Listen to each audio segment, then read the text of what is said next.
hours later. Adi, maaf kacau sekejap. Boleh saya tahu bila kita nak mula buat video interaksi 10? Alah, video TikTok tu. Oh, tak apa Sikin. Sebenarnya saya dah fikir lama dah. Memang dah kena mula dah ni. Takut last minute. Betul tu. Saya pun risau kalau lambat sebenarnya. Saya cadang kita buat topik cara cakap sopan di media sosial. Topik tu tak terlalu, topik tu simple, tak terlalu formal sangat. Sesuai untuk video TikTok. Setuju. Sebab ramai perlukan reminder pasal benda tu.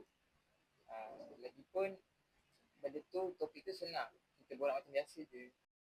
Betul, kita boleh mula dengan situasi simple. Macam ada orang reply message tanpa salam atau juga reply pendek sampai bunyi macam marah. Ya. Lepas tu saya boleh cakap orang kadang-kadang salah faham pasal benda tu. Lepas tu saya boleh tambah sebab tu penting guna bahasa yang sopan sikit. Lepas tu saya sambung. Kadang kita tak sedar nada message tu bunyi macam kasar. Tapi kalau kita tambah macam maaf, terima kasih atau ayat lembut, terus nampak baik. Kita selit je nanti perkataan tu dalam conversation. Tak apa, kita borak santai je. Ni video TikTok kan? Kita buat lebih natural. Betul. Lepas tu mungkin kita boleh bagi tips sikit. Contoh, kalau tengah marah, jangan balas message dulu. Tapi cool down dulu. Barulah message tu tak jadi toxic. Boleh. And then, kita bagi contoh ayat sopan. Iaitu contohnya, bila nak tanya sesuatu, bukan guna apa, tapi menggunakan maaf. Maaf, boleh saya tahu apa maksud ini, baru tak bunyi biadab. Exactly. Lepas tu, hujung-hujung tu kita boleh buat kesimpulan ringan.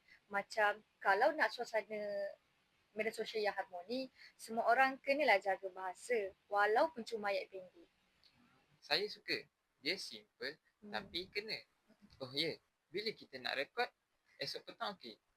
Esok petang boleh sangat. Saya free. Tapi kita jumpa kat mana? Tempat biasa? Boleh. Tapi awak jangan gelak banyak sangat semasa saya rakam ya.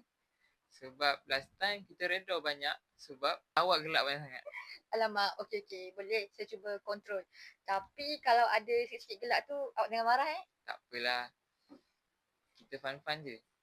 Yang penting siap dan jelas apa yang nak disampaikan.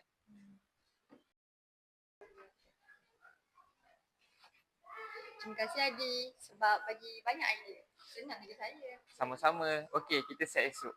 Jangan lupa, skrip lebih kurang je. Nanti takut lupa pula. Okey, baik. Saya hapus sikit-sikit. Jangan risaulah. Sampai esok Adi. Okey, jumpa esok Shikin.